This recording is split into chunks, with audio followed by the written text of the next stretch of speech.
Hello guys, আসসালামু আলাইকুম। সকালবেলা ঘুম থেকে উঠে নামাজ পড়ে একটু টেনশনে ছিলাম, কী রান্না করবো কী রান্না করবো। আমার ছেলেরা আবার শাকসবজি খায় না, ওরা হচ্ছে মাছ, একটু মাংস, ডাল, ভাত।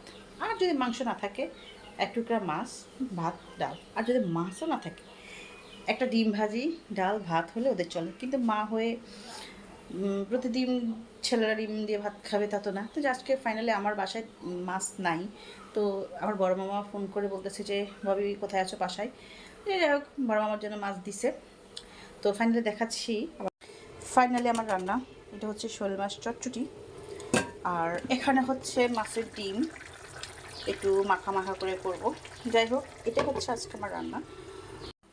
তো গাইস, ভাগ্যে থাকলে, ঝিঝিকে যখন থাকে না তখন সব কিছুই ইজি হয়ে যায়। তো যাই হোক, ভালো।